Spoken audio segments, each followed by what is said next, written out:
नमस्कार दोस्तों, पुनः हाजिर हैं आप ही के लोकप्रिय चैनल ओम एस्ट्रो वास्तु में। मैं आपका मित्र वीरेंद्र सक्सेना, ज्योतिषाचार्य। पुत्र प्राप्ति की इच्छा सनातन संस्कृति में बहुत ज़्यादा ज़रूरी है। वैसे तो हर संस्कृति में ज़रूरी है, लेकिन यहाँ पर लोग पुत्र प्राप्ति के लिए बहुत उपाय करते हैं, जादू टोने के चक्कर में पड़ जाते हैं। तो मैं आपको सिर्फ बहुत साधारण तरीके से बताने की कोशिश करूँगा कि आप अपना लगन चार्ट चेक करिए। लगन चार्ट में देखिएगा कि लग्नेश 5वां भाव, 9वां भाव, 11वें भाव में कौन कौन राशियां बैठी हैं। इसके बावजूद भी अगर कोई दिक्कत है तो अंत में मेरा व्हाट्सएप नंबर आता है, हमसे जानकारी ले सकते हैं। जन्म की डेट, तारीख डालिए, समय डालिए, स्थान डालिए और चैनल को सब्सक्राइब ज़रूर कर लीजिए। इतना निवेदन मेरा स्वीकार कर लेते हैं तो बड़ा प्रसन्नता होती है। अब हम आपको बता रहे हैं पुत्र प्राप्ति ज़रूर होगी, 100% होगी अगर कुंडली में ये चीज़ें हैं। लगन पंचम भाव का स्वामी, अगर पंचम भाव का स्वामी बैठा है और इस पर चंद्रमा की पूर्ण दृष्टि है, चंद्रमा की 7वीं दृष्टि पूर्ण दृष्टि होती है, और पंचम भाव में शुभ ग्रह बैठा हो। कौन सा होता है शुभ ग्रह? जो संतान बेटे के रूप में देता है, सूर्य। सूर्य का जो मुख्य स्थान है या राशि है वो है 5 नंबर, सिंह राशि अगर बैठी है। मंगल अगर यहाँ बैठे हैं अपनी उच्च राशि में, 10 नंबर राशि जो होती है ये भी मंगल की उच्च राशि होती है। गुरु बैठे हैं अपनी उच्च राशि में, इनकी उच्चतम राशि होती है कर्क राशि। तो भी आप मान के चलें कि संतान का सुख बेटे के रूप में ज़रूर मिलेगा।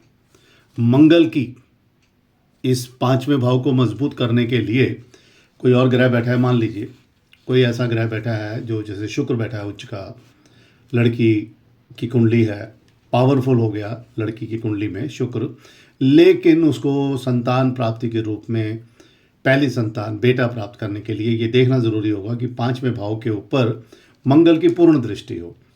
मंगल की अगर पूर्ण भी नहीं है तो चौथी दृष्टि हो, 7वीं हो या 8वीं। ये दृष्टियां पुत्र के लिए मंगल की तरफ से एक एनर्जी क्रिएट कर देती हैं।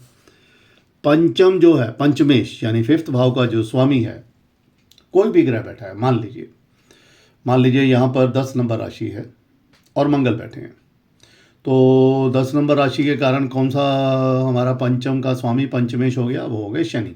अब शनि को जाना चाहिए पंचमेश को केंद्र भाव में, लगन में चला जाए, सुख के चौथे भाव में चला जाए, 7वें में चला जाए, 10वें में चला जाए और अपनी मित्र की राशि या अपनी राशि में, तो भी पुत्र की प्राप्ति ज़रूर होती है। कोई भी ग्रह हो, ये मैं इसको नहीं बोल रहा, क्योंकि मंगल की दृष्टि पड़ गई, बस एक अच्छी चीज़ दे दी।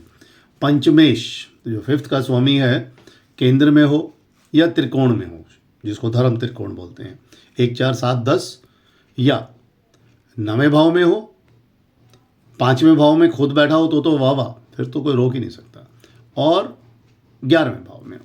ये विशेष बातें अगर आप देख लेते हैं, लगन या चंद्र लगन, ये दोनों लगन भी चेक कर लीजिए। पंचम भाव में शुभ ग्रह बैठे हैं, शुक्र, गुरु, सूर्य, एक साथ कॉम्बिनेशन भी है, उच्च राशि के इनमें से कोई भी है, अपनी राशि का भी है, तो बहुत ही अच्छा फल देगा। पंचमेश अगर पंचम में ही बैठा है तो वाह वाह, कोई चिंता ही नहीं है। फिर तो पंचम भाव पर शुभ ग्रहों की दृष्टि हो और पंचम जो भाव है उस पर किसी क्रूर ग्रह का प्रभाव ना हो, और पंचमेश जो है उच्च ग्रह का हो, उच्च भाव का हो, गुरु की पूर्ण दृष्टि हो। ऊपर मैंने बोला था मंगल की, यहाँ पर गुरु की दृष्टि बड़ी उत्तम मानी जाती है। सूर्य मंगल गुरु बड़ा अच्छा होना चाहिए, लगन पावरफुल होनी चाहिए। ये विशेष बातें जरूरी हैं, क्योंकि आपको संतान उत्पत्ति करने की क्षमता तो हो। कहीं चंद्रमा नीच राशि का है तो आदमी की एनर्जी खत्म है, सोचता ज़्यादा रहेगा, करेगा कुछ नहीं। इसलिए बहुत सारी स्थिति हो जाती है। मेरा व्हाट्सएप नंबर ऊपर आ रहा है, कुछ जिज्ञासा हो तो ज़रूर पूछ सकते हैं। धन्यवाद।